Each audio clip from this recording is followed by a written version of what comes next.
Welcome to 95 news ప్రతిక్షణం ప్రజాక్షేమం కోసం. ముందుగా పేపర్ వార్త కార్యక్రమానికి స్వాగతం.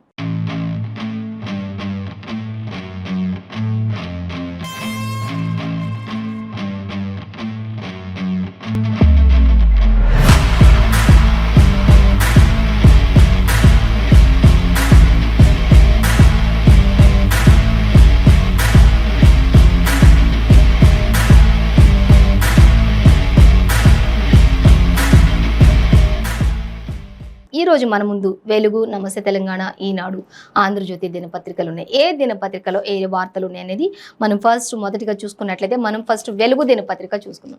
వెలుగు దినపత్రిక చూసినట్లయితే వెలుగు దినపత్రికలో మనకి ప్రధాన వార్త అనేది చూసినట్లయితే రేపే పార్లమెంట్ బిల్డింగ్ ఓపెనింగ్ అంటూ మనకి ఒక వార్త అయితే ప్రధానంగా ఇచ్చారు.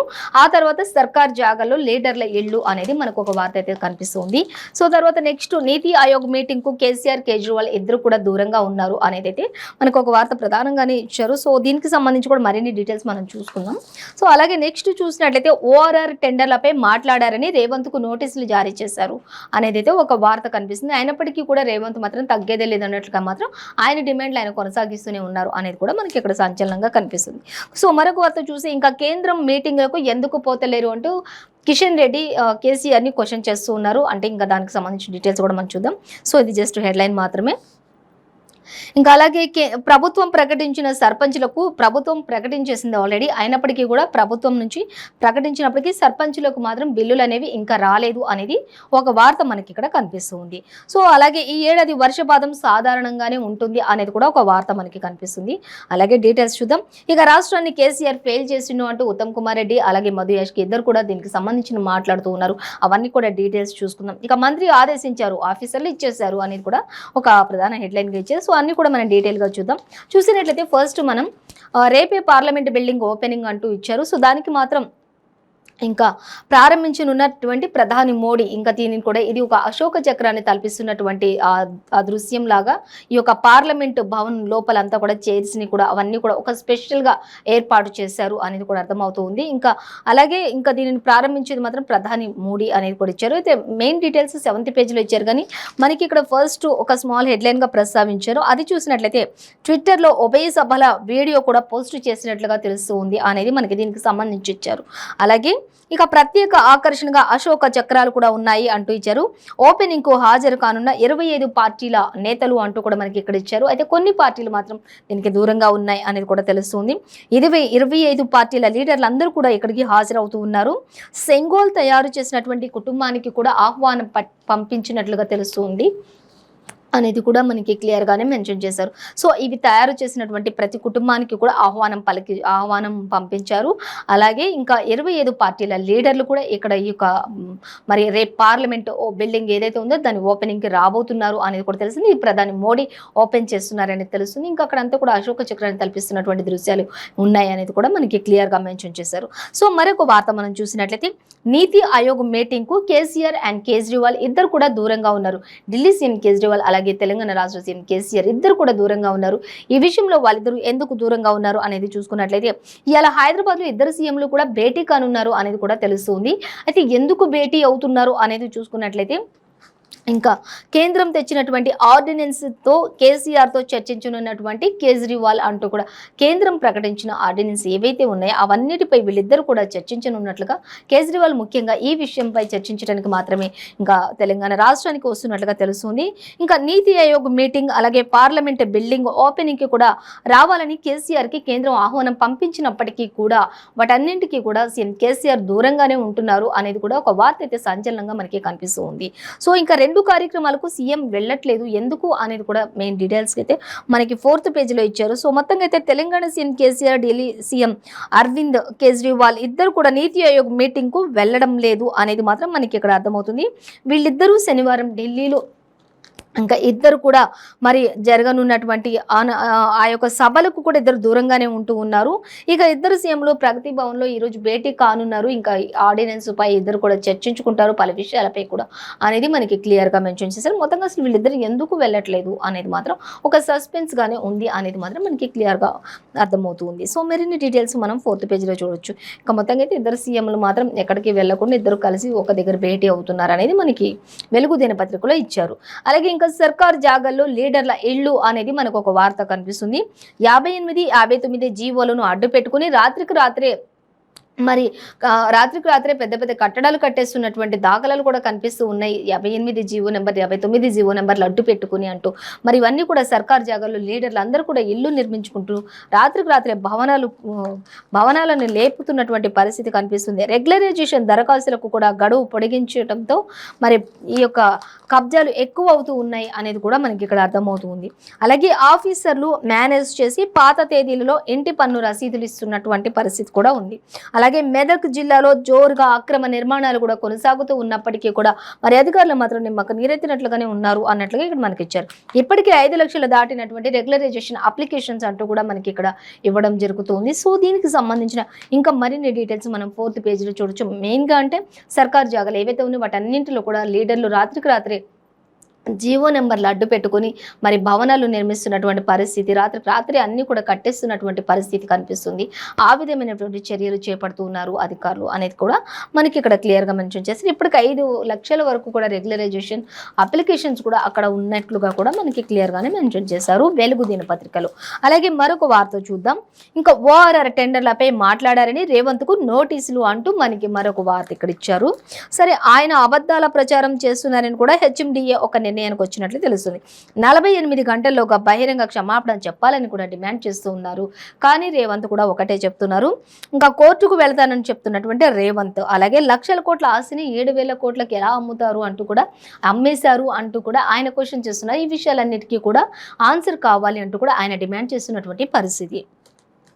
సో మొత్తంగా అయితే దీనికి సంబంధించి నేను హైకోర్టుకైనా వెళ్తాను అంటూ కూడా రేవంత్ కూడా ధీమా వ్యక్తం చేస్తూ ఉన్నారు. ఖచ్చితంగా ఈ విషయంలో నాకు సమాధానం కావాల్సిందే అంటూ కూడా ఆయన చెప్తున్నారు. లక్షల కోట్ల ఆస్తిని 7,000 కోట్ల లక్షలకి ఎలా అమ్ముతారు అంటూ కూడా మరి ఆయన చెప్తున్నటువంటి పరిస్థితి కూడా ఇక్కడ మనకి అర్థమవుతుంది. సో దీనికి సంబంధించి కూడా మనం మరిన్ని డీటెయిల్స్ 5th పేజీలో చూడొచ్చు. సో ఏదేమైనప్పటికీ కూడా రేవంత్ మాత్రం ఏ విషయంలో కూడా తగ్గకుండా ముందుకు వెళ్తున్నారు అనేది అయితే మనకి ఇక్కడ క్లియర్గా మెన్షన్ చేశారు. ఇక ప్రభుత్వం ప్రకటించినప్పటికీ కూడా సర్పంచులకు బిల్లు రావట్లేదు అనేది కూడా మనకు అర్థమవుతుంది. ఆల్రెడీ దశాబ్ద ఉత్సవాల నేపథ్యంలోనే ఎవరి దగ్గర ఎటువంటి వ్యతిరేకతలు కూడా రావద్దు అనే ఉద్దేశంతో రాష్ట్రం కూడా ప్రతి ఒక్క బిల్లును కూడా రిలీజ్ చేసినట్లుగా తెలుస్తుంది. అయినప్పటికీ కూడా మరి సర్పంచులకు మాత్రం ఇంకా ఈ బిల్లులు ఇవ్వట్లేదు అనేది తెలుస్తుంది. ఇక తమకు ఆర్డర్స్ లేవు అంటున్నటువంటి డిపిఓలు కూడా అంటించారు. రిలీజ్ అయితే చేశారు కానీ ప్రభుత్వం నుంచి ప్రకటించారు బిల్లులు, కానీ మాకైతే ఆర్డర్స్ ఇంకా పంపించలేదు. సో దానివల్ల లేట్ అవుతుంది అంటూ సర్పంచులకు అని చెప్తున్నటువంటి దాఖలాలు. అలాగే 1,190 కోట్ల రిలీజ్ చేశామని కూడా ఇటీవల మంత్రులు వెల్లడించినట్లుగా కూడా తెలుస్తుంది. ఇక అలాగే 9 నెలలుగా ఎస్ఎఫ్పి కూడా నిధులు కూడా ఇవ్వని సర్కార్ అంటూ ఇస్తున్నారు. అవన్నీ కూడా రిలీజ్ చేసినట్లుగా తెలుస్తుంది. ఎందుకంటే దశాబ్ది ఉత్సవాలకి వ్యతిరేకత ఎక్కడ కూడా అడ్డుపడకూడదనే ఉద్దేశంతో ప్రతి ఒక్కదాన్ని కూడా క్లియర్ చేసుకుంటూ రాష్ట్ర ప్రభుత్వం వస్తుంది అనేది మనకి ఇక్కడ క్లియర్గా ఇచ్చారు. ఇంకా బిల్లుల కోసం సర్పంచులందరూ కూడా ఎదురు చూపులు చూస్తూ ఉన్నారు. దశాబ్ది ఉత్సవాల్లో వ్యతిరేకత రావద్దనే ఫండ్స్ కూడా రిలీజ్ చేసేమో అని చెప్పేసి కూడా ఒక ప్రకటన అయితే విడుదల చేసినట్లుగా తెలుస్తుంది. ఒక ప్రకటన ప్రకటించారు. కానీ ఇంతవరకు సర్పంచులకు మాత్రం ఎటు నుంచి కూడా ఒక పైసా కూడా మరి బిల్లులు రాలేదు అనేది మాత్రం వారు స్పష్టం చేస్తున్నటువంటి పరిస్థితి. ఇక అలాగే కిషన్ రెడ్డి విషయానికి వచ్చినట్టయితే కేంద్రం మీటింగ్లకు ఎందుకు పోతలేరు అంటూ కేసీఆర్ను ప్రశ్నించిన కిషన్ రెడ్డి అంటూ కూడా మనకి ఇక్కడ ఇచ్చారు. అలాగే ఇక్కడి సమస్యలు వదిలిపెట్టేసి మహారాష్ట్రలో రాజకీయాలు ఎందుకు చేస్తున్నారు అంటూ కూడా సీఎం కేసీఆర్ని కిషన్ రెడ్డి క్వశ్చన్ చేస్తూ ఉన్నారు. తెలంగాణ రాష్ట్రాన్ని విడిచిపెట్టి ఉన్న రాష్ట్రాన్ని వదిలిపెట్టేసి అక్కడికి వెళ్ళి ఏం రాజకీయాలు చేస్తున్నారు? మీరు ఇక్కడ కదా రాజకీయాలు చేయాల్సింది, మీరు ఇక్కడ కదా ఉండాల్సింది. పోనీ ఇక్కడ ఉండకుండా మరి కనీసం కేంద్రం నుంచి ఆహ్వానాలు వచ్చినప్పటికీ కూడా వాటికి కూడా మీరు ఎందుకు వెళ్ళట్లేదు? కేంద్రం మీటింగ్లు ఉన్నాయని చెప్తే కూడా కేంద్ర మీటింగ్లు కూడా మీరు వెళ్ళట్లేదు, కనీసం రాష్ట్రంలో కూడా ఉండట్లేదు, మహారాష్ట్రలోకి వెళ్ళేందుకు మీరు రాజకీయాలు చేస్తున్నారు అంటూ కూడా ఈ క్వశ్చన్కి ఆన్సర్ కావాలి అంటూ కూడా కిషన్ రెడ్డి, కేంద్ర మంత్రి కిషన్ రెడ్డి కూడా మరి సీఎం కేసీఆర్ను క్వశ్చన్ చేస్తూ ఉన్నారు. సో దీనికి సంబంధించి కూడా ఆయన చాలా ఫైర్ అవుతున్నారు. ఫస్ట్ ఆఫ్ ఆల్ మహారాష్ట్రలో రాజకీయాలు చేస్తున్నారని చెప్పేసి కూడా సీఎం కేసీఆర్పై కేంద్ర మంత్రి కిషన్ రెడ్డి ఎంతో ఫైర్ అవుతున్నారు అనేది కూడా మనకి క్లియర్గానే మెన్షన్ చేశారు. ఇక మరిన్ని డీటెయిల్స్ 5th పేజీలో చూడొచ్చు. అలాగే ఇక రాష్ట్రాన్ని కేసీఆర్ ఫెయిల్ చేసిండు అంటూ ఇక్కడ మధుయాష్కి అండ్ ఉత్తమ్ కుమార్ రెడ్డి ఇద్దరు కూడా మాట్లాడుతూ ఉన్నారు. సో మధుయాష్కి ఏం చెప్తున్నారు అంటే ఆంధ్రోలకు మొత్తం కూడా దోచి పెడుతున్నారు అంటూ ఆయన మాట్లాడుతున్నారు. అలాగే ఇక అవతరణ దినోత్సవం సందర్భంగా 20 రోజుల కార్యక్రమాలు చేస్తామని చెప్పేసి వెల్లడించారు. రాజ్యాంగాన్ని మోడీ అవమానిస్తున్నారు అంటూ కూడా ఉత్తమ్ కుమార్ రెడ్డి కూడా మాట్లాడుతూ ఉన్నారు. సో మొత్తంగా అయితే వీళ్ళిద్దరు కూడా ఇంకా అనేక వ్యాఖ్యలు చేశారు. సో మొత్తంగా అయితే వీళ్ళిద్దరు ఇటు చూసుకున్నట్లయితే మోడీ పైన, ఇటు కేసీఆర్ పైన, ఇద్దరి పైన కూడా ఫైర్ అవుతున్నారు. ఈ విషయాలన్నీ కూడా ఇంకా మనం 5th పేజ్లో చూడొచ్చు. మెయిన్గా అంటే మనకి స్మాల్ హెడ్లైన్గా ప్రస్తావించారు. సో ఇక వాతావరణం విషయానికి వచ్చినట్లయితే ఈ ఏడాది వర్షపాతం సాధారణంగానే ఉంటుంది అంటూ కూడా తెలుస్తున్నారు. జూన్ 1కి ఋతుపవనాలు కేరళను తాకనున్నాయి అనేది కూడా మనకు ఒక వార్త అయితే మనకి వెలుగు దినపత్రికలో ఇచ్చారు క్లియర్గా. ఇంకా జూన్ 4న కేరళను ఋతుపవనాలు వాతావరణ శాఖ వెల్లడించి 96% రెయిన్ఫాల్ నమోదవుతుంది అంటూ కూడా కొన్ని అంచనాలు అయితే వేస్తోంది వాతావరణ శాఖ అంటూ తెలుసు. ఈసారి మాత్రం అంత పెద్ద భారీ వర్షాలు అయితే ఉండకపోవచ్చు, కానీ ఓ మోస్తరు వర్షాలు మాత్రం ఖచ్చితంగా ఉంటాయి అనేది మాత్రం, సాధారణ వర్షపాతం మాత్రం ఉంటుంది. అయినప్పటికీ కూడా ఎల్లో అలర్ట్ జారీ చేశారు అధికారులు. ఎప్పటికప్పుడు అప్రమత్తంగా ఉండాలి అంటూ కూడా, ఇంకా వరద ముంపు ప్రాంతాల్లో ఎవరు కూడా ప్రజలు ఉండకుండా జాగ్రత్తలు పడాలి అనేది కూడా ప్రభుత్వానికి కూడా ఇప్పటికీ ఆదేశాలు జారీ చేసినట్లుగా మనకి తెలుస్తుంది వాతావరణ శాఖ. సో ఇంకా మరొక వార్త మనం చూస్తే మంత్రి ఆదేశించారు, ఆఫీసర్లు ఇచ్చేశారు అనే వార్త చూసినట్లయితే సూర్యాపేటలో బీఆర్ఎస్ లీడర్ల ఇళ్ల నిర్మాణానికి మినరల్ ఫండ్ అంటూ మనకి ఇక్కడ ఇచ్చారు. మినరల్ ఫండ్స్ ఇచ్చారు. ఇక రూల్స్కు వ్యతిరేకంగా కేటాయింపు చేశారు అనేది కూడా మనకి ఇక్కడ ఒక వార్త అయితే కనిపిస్తుంది. అలాగే ఆర్బీఐ ద్వారా వెలుగులోకి ఒక్కో నేత ఇంటికి చూసుకున్నట్లయితే 5.04 లక్షల చొప్పున 2.11 కోట్ల వరకు కూడా మరి లబ్ధి పొంది చాలా మందికి భూములు కూడా, సొంత ఇల్లు కూడా ఉన్నట్లుగా తెలుస్తుంది. సో ఇంకా మరిన్ని డీటెయిల్స్ 4th చూడండి. మొత్తంగా అయితే ఇంకా మంత్రులు, ఆఫీసర్లు అందరూ కూడా ఆదేశించి సూర్యాపేటలో బీఆర్ఎస్ లీడర్లు అందరికీ కూడా ఈ విధమైనటువంటివి కేటాయింపులు జరుగుతూ ఉన్నాయి అనేది మనకి క్లియర్గా మెన్షన్ చేశారు. సో మరొక వార్తాపత్రిక మనం చూసినట్లయితే ఆంధ్రజ్యోతి చూద్దాం.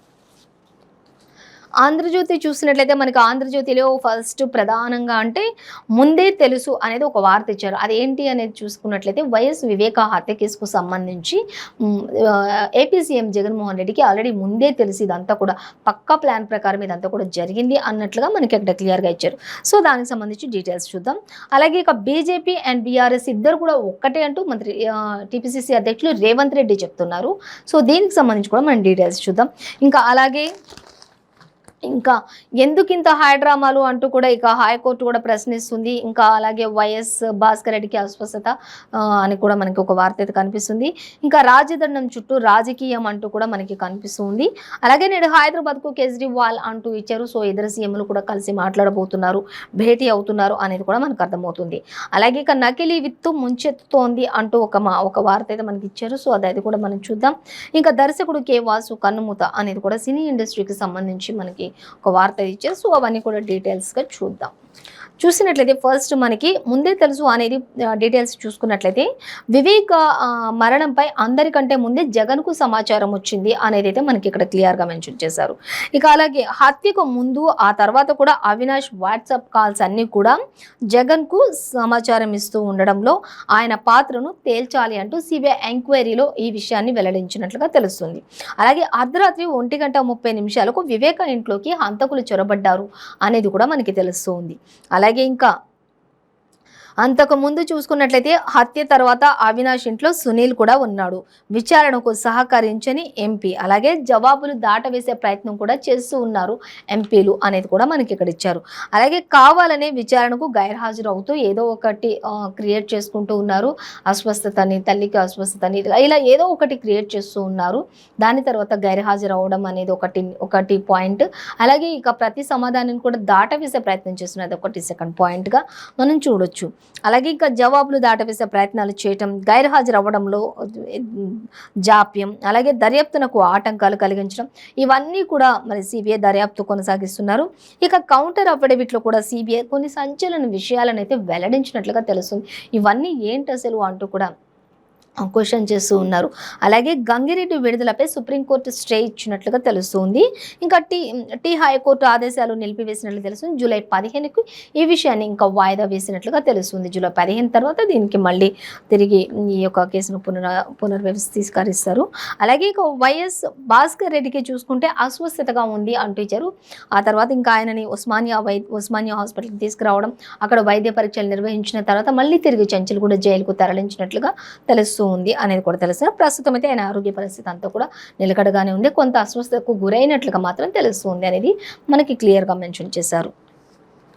సో అలాగే వైఎస్ వివేకానంద రెడ్డి మరణం గురించి ఆయన పిఏ కృష్ణారెడ్డి ద్వారా ఉదయం 6:15 బయట ప్రపంచానికి తెలిసింది. కానీ అంతకంటే ముందే చాలా మంది నాటి ప్రతిపక్ష నేత నేటి ముఖ్యమంత్రి కూడా వీళ్ళందరికీ కూడా ముందే తెలుసు అంటూ జగన్మోహన్ రెడ్డి మాత్రం ఈ విషయంలో సమాచారం ఖచ్చితంగా ఆయనకు అందింది అనేది నమ్మకం ప్రతి ఒక్కరు వ్యక్తం చేసినటువంటి పరిస్థితి కనిపిస్తుంది. సో ఇక హైకోర్టు విషయానికి వస్తే ఎందుకు ఇంత డ్రామాలు ఆడుతున్నారు అంటూ కూడా క్వశ్చన్ చేసినటువంటి పరిస్థితి మనకి ఇక్కడ కనిపిస్తుంది. అవినాష్ రెడ్డిని అరెస్టు చేయకుండా రక్షణ ఆదేశాలు ఎందుకు అంటూ కూడా లేవు కదా అంటూ కూడా రక్షణ ఆదేశాలు అనేవి ఎక్కడ కూడా లేవు కదా అంటూ హైకోర్టు అడుగుతూ ఉంది. మరి అవినాష్ రెడ్డిని అరెస్ట్ చేయకుండా ఉండడానికి రక్షణ ఆదేశాలు ఎక్కడ లేవు, మరి ఎందుకు ఇంత చేస్తున్నారు అనేది. అలాగే మరి నోటీసులు ఇవ్వకుండా నేరుగా ఎందుకు అరెస్ట్ చేయట్లేదు అంటూ కూడా క్వశ్చన్ చేస్తూ ఉంది. అలాగే ఇంకా మరొక వార్త చూస్తే వివేక హత్య సంగతి సీఎం జగన్కు ముందే తెలుసా అంటూ కూడా హైకోర్టు ప్రశ్నిస్తుంది. ముందే తెలుసా ఈ విషయం అసలు అంటూ కూడా. అయితే ఆ విషయం బయటకు వచ్చింది మాత్రం మార్నింగ్ 6:30కి ఆయన పిఏ ఆయనతో పాటు బయటకు వచ్చింది అనేది మాత్రం తెలుస్తుంది. ఆయన ద్వారా బయటకు వచ్చింది అనేది. కానీ ఇది అంతకంటే ముందే అందరికీ తెలిసిన విషయమా అంటూ కూడా క్వశ్చన్ చేస్తుంది హైకోర్టు. ఇక అలాగే సిబిఐకి హైకోర్టు కొన్ని ప్రశ్నలు వేసినట్లుగా తెలుస్తుంది. ఇవన్నీ కూడా ముందే తెలుసా, మరి వీటిపై సమాధానాలు పూర్తిగా సమర్పించండి అంటూ కూడా చెప్తూ ఉన్నారు. సో అలాగే మరొక వార్త మనం చూసినట్లయితే ఇంకా రాజదండం చుట్టూ రాజకీయం అనేది మనం చూస్తే అధికార మార్పిడికి చిహ్నం అంటున్న బీజేపీ అంతా కట్టుకథనేనని కొట్టిపారేస్తున్న కాంగ్రెస్ నేతలు అంటూ కూడా మనకి ఇక్కడ ఇచ్చారు. ఇక ఇరు పార్టీల నేతల మధ్య మాటల యుద్ధం అయితే కొనసాగుతూ ఉంది అనేది కూడా మనకి ఇక్కడ క్లియర్గానే మెన్షన్ చేశారు. ఆధారాలు లేవంటున్న జయరాం రమేష్. అలాగే ఇంకా మండిపడ్డ కేంద్ర హోంమంత్రి అమిత్ షా. ఇక భారతీయ సంస్కృతికి విద్వేషం ఎందుకని చెప్పేసి, భారతీయ సంస్కృతిపై ఇంతటి విద్వేషం ఎందుకని కూడా ప్రశ్నిస్తున్నారు అంటూ కూడా మనకి ఇక్కడ ఇచ్చారు. ఇక నెహ్రూకు సెన్గోల్కు ఇచ్చినట్లుగా 1947లోనే టైమ్స్ మ్యాగజైన్ కథనం కూడా ప్రకటించినట్లుగా తెలుస్తుంది. సో వీటన్నిటికీ సంబంధించిన డీటెయిల్స్ కూడా మనం ఇంకా 10th పేజీలో చూడొచ్చు అనేది మనకి ఇచ్చారు. ఇక ప్రతి భారతీయుడికి గర్వకారణం అంటూ ఇచ్చారు. కొత్త పార్లమెంట్ వీడియో ట్వీట్ చేసిన మోడీ అనేది కూడా. ఇంకా కొత్త పార్లమెంట్ భవనం ఏదైతే ఉందో రేపు ఓపెనింగ్కి సిద్ధంగా ఉందో అది ట్విట్టర్ ద్వారా కూడా ఆయన బయటికి రిలీజ్ చేశారు. సో ప్రతి భారతీయుడు కూడా ఇది ఒక గర్వ కారణంగా ఉండబోతోంది అంటూ కూడా ప్రధాని మోదీ ట్వీట్ చేసినట్లుగా తెలుస్తుంది అనేది కూడా మనకి ఇక్కడ ఇచ్చారు. ప్రజలు సోషల్ మీడియాలో షేర్ చేయాలి అంటూ కూడా, ప్రజలందరూ కూడా దీనిని సోషల్ మీడియాలో షేర్ చేయాలి అంటూ కూడా ఆయన చెప్తూ ఉన్నారు. ఇంకా అలాగే 75 రూపాయల ప్రత్యేక నాణ్యం కూడా విడుదలవుతుంది అంటూ కూడా తెలుస్తుంది. 75 ఏళ్ల స్వాతంత్ర్యానికి కొత్త పార్లమెంటు చిహ్నం ఇది అంటూ కూడా. స్వాతంత్ర్యం వచ్చేసి 75 ఏళ్ళు వచ్చిన నేపథ్యంలో 75 రూపాయల కాయిన్ని కూడా, రూపీ కాయిన్ కూడా రిలీజ్ చేయడానికి మనకి ఇక్కడ ఒక కేంద్రం నిర్ణయం తీసుకుంది అనేది కూడా దానికి చిహ్నంగా ఉండబోతోంది ఈ యొక్క 75 రూపాయల కాయిన్ అనేది కూడా మనకి క్లియర్గా మెన్షన్ చేశారు. సో మరొక వార్త మనం చూసినట్లయితే నేడు హైదరాబాద్కు కేజ్రీవాల్ అంటూ కూడా మనకి ఇక్కడ ఇచ్చారు. సో ఢిల్లీ సీఎం కేజ్రీవాల్ కూడా ఇక్కడ హైదరాబాద్కి రాబోతున్నారు. మరి తెలంగాణ రాష్ట్ర సీఎం కేసీఆర్ని కలవబోతున్నారు. ఇద్దరు కూడా ఇవి కొన్ని విషయాలపై చర్చించుకోబోతున్నారు అనేది కూడా, ఇద్దరు భేటీ అవబోతున్నారు అని తెలుస్తుంది. కొత్త ఆర్డినెన్స్ పోరాటానికి మద్దతు ఇవ్వాలని కూడా ఆయన చెప్తున్నారు. సీఎం కేసీఆర్ను కోరనున్న ఢిల్లీ ముఖ్యమంత్రి ఈ విషయంపై ఇద్దరు కూడా చర్చిస్తారు. ఇప్పటికే పలువురి మద్దతు కోరిన అరవింద్ కేజ్రీవాల్ ఈ విషయంలో అంటూ కూడా తెలుస్తుంది. సో భేటీ అనంతరం తదుపరి విషయాలు వెల్లడిస్తారు అనేది మనకి క్లియర్గా ఇచ్చారు. సో అలాగే ఇంకా మరొక వార్త మనం చూసినట్లయితే ఇక దర్శకుడు కె వాసు కన్నుమూత అంటూ తెలుగు సినీ ఇండస్ట్రీలో మరో విషాదం చోటు చేసుకుంది అనేది ఈ మధ్య కాలంలో చూసినట్లయితే తెలుగు సినీ ఇండస్ట్రీలో మరి అనేక మంది కన్నుమూత కారణంగా విషాద ఘటనలు చోటు చేసుకుంటున్నాయి. ఇంకా అంతటితోనే ఆగిపోయి ఇప్పుడు మరో కొత్తది కూడా మనకి తెలుగు సినీ రంగంలో మరో కొత్త విషాదం చోటు చేసుకుంది అంటూ కూడా మరి తెలుగు సినీ ఇండస్ట్రీకి సంబంధించి దర్శకుడు కె వాసు కన్నుమూత అంటూ ఇచ్చారు. సో దీనికి సంబంధించిన మరిన్ని డీటెయిల్స్ అన్ని కూడా మనకి సినిమా పేపర్లో ఇచ్చారు. అలాగే 6th పేపర్లో కూడా ఇచ్చారు, చూడొచ్చు అనేది మనకి ఇచ్చారు. సో ఇదైతే తీరని లోటు తెలుగు సినీ ఇండస్ట్రీకి అనేది మాత్రం మనకి క్లియర్గా మనకి మెన్షన్ చేశారు ఆంధ్రజ్యోతి దినపత్రికలో. సో మరొక వార్తాపత్రిక చూసినట్లయితే ఈనాడు చూద్దాం. ఈనాడు చూసినట్లయితే ఈనాడులో మనకి సాగు మారితేనే బాగుంటుంది అంటూ సీఎం కేసీఆర్ చెప్తూ ఉన్నారు. అలాగే ఇంకా మరొక వార్త, ప్రధానిది దురహంకారం అంటూ ఇక్కడ కాంగ్రెస్ నేతలంతా కూడా చెప్తూ ఉన్నటువంటి పరిస్థితి. అలాగే కేసీఆర్ పాలనలో యువతకు ఉపాధి లేదు, ఉద్యోగాలు లేవు, కేసీఆర్ పాలన ఈ విధంగా ఉంది అంటూ కూడా మనకి ఇక్కడ ఒక వార్త అయితే సంచలనంగా ఇచ్చారు. అదరగొట్టారు అబ్బాయిలు అంటూ కూడా మనకి ఇక్కడ ఇచ్చారు. ఇక విడుదలైన ఎంసెట్ ఫలితాలు అంటూ కూడా 2 తెలుగు రాష్ట్రాల్లో కూడా అబ్బాయిలు హవా కొనసాగించారు అని చెప్పుకోవచ్చు ఈసారి. ఈసారి అనేది కూడా మనకి ఇక్కడ ఇచ్చారు. అబ్బాయిలు రెండు తెలుగు రాష్ట్రాల అబ్బాయిలు కూడా ఇంజనీరింగ్లో తొలి 10లో 7 మాత్రం ఇక్కడ వాళ్ళే ఉన్నారు అంటూ కూడా మనకి ఇక్కడ ఇచ్చారు. ఇక అగ్రికల్చర్లో 9 ర్యాంకులు అబ్బాయిలవే ఉన్నాయి అంటూ కూడా ఇచ్చారు. ఇక ఉత్తీర్ణతలో మెరిసినటువంటి అమ్మాయిలు ఉత్తీర్ణత శాతం చూసుకున్నట్టయితే అమ్మాయిలదే ఎక్కువ పైచేయిగా ఉన్నట్లుగా తెలుస్తుంది అనేది ఇచ్చారు. విశాఖ విద్యార్థి అనిరుద్ధ్కు ఇంజనీరింగ్లో మొదటి ర్యాంక్ వచ్చింది. టాపర్లలో ఏపీ విద్యార్థులే అధికంగా ఉన్నట్లుగా తెలుస్తుంది. 2 తెలుగు రాష్ట్రాలను ఉద్దేశించి కూడా మరి చూసుకున్నట్లయితే ఎక్కువ టాపర్స్ ఎవరున్నారు అంటే అటు ఏపీ వాళ్ళు మాత్రమే టాపర్స్గా నిలిచారు. కానీ 2 తెలుగు రాష్ట్రాల్లో వాళ్ళు మాత్రం మరి హవా కొనసాగించారని చెప్పుకోవచ్చు. మెయిన్ టాపర్స్గా మాత్రం ఏపీ నిలుస్తోంది అనేది మనకి ఇక్కడ క్లియర్గా మెన్షన్ చేశారు. సో అలాగే మరొక వార్త మనం చూసినట్లయితే ఇక సాగు మారితేనే బాగుంటుంది అనేది మనం చూసినట్లయితే సీఎం కేసీఆర్ ఏం చెప్తున్నారు అనేది మరింత ముందుగానే వానాకాలం యాసంగి నాట్లు వేసుకుంటే చాలా బెటర్ అంటూ కూడా మనకి ఇక్కడ క్లియర్గా మెన్షన్ చేశారు. సో దీనికి సంబంధించి డీటెయిల్స్ చూద్దాం. నియోజకవర్గానికి చూస్తే 3,000 మందికి గృహలక్ష్మి, అలాగే ఇంకా పోడు భూములకు సంబంధించి పట్టాలు, దశాబ్ది ఉత్సవాల్లోనే బీసీ ఎంబీసీ అలాగే కులాలకు సంబంధించి ఆర్థిక సాయం అందించే విధంగా కూడా ఏర్పాట్లు చేస్తున్నారంటూ ఆ యొక్క దశాబ్ది ఉత్సవాలు 21 రోజుల పాటు జరిగే దశాబ్ది ఉత్సవాలు ఏవైతే ఉన్నాయో ఆ ఉత్సవాలన్నింటిలో కూడా ఒక్కొక్క రోజు ఒక్కొక్క టాపిక్ పై మాట్లాడుతూ ఉదయం నుంచి సాయంత్రం వరకు కూడా ఆ సభలన్నింటిలో ప్రతిరోజు ఒక టాపిక్, ఆ టాపిక్ తోటే అందరికీ అవగాహన కల్పించే విధంగా, అలాగే ఇంకా ఏవైతే లోటుపాట్లు ఉన్నాయో వాటన్నింటిని సరిచేసే విధంగా ఉంటుంది అంటూ కూడా, అలాగే ఈసారి నెక్స్ట్ సాగు కూడా మరి యాసంగి వర్షాల కంటే ముందే 1 నెల ముందుగానే ఈ యొక్క పంటలన్నింటిని కూడా వేసుకునే విధంగా అవగాహన కార్యక్రమాలను కూడా చేపట్టాలి అన్నట్లుగా మనకి సీఎం కేసీఆర్ దిశానిర్దేశం చేస్తున్నట్లుగా ఈనాడు దినపత్రికలు ఇచ్చారు. సో మనకి ఈరోజు ప్రతి పేపర్లో కూడా సేమ్ యాజ్ ఇట్ ఈస్గానే ఇచ్చారండి. అంటే జగన్కి సంబంధించి, ఇటు ఏపీకి సంబంధించి, తెలంగాణకు సంబంధించి, ఇటు పార్లమెంటు, ప్రధాని మోడీ, కాంగ్రెస్ అన్నీ కూడా మనకి ప్రతి విషయం కూడా అన్ని పేపర్లో సేమ్ యాజ్ ఇట్ ఈస్గా ఇచ్చారండి. సో ఇదండి వాళ్ళ పేపర్ వార్తా కార్యక్రమంలోని విశేషాలు. మరో పేపర్ వార్తా కార్యక్రమంతో మళ్ళీ రేపు కలుసుకుందాం. అంతవరకు చూస్తూనే ఉండండి 95 న్యూస్.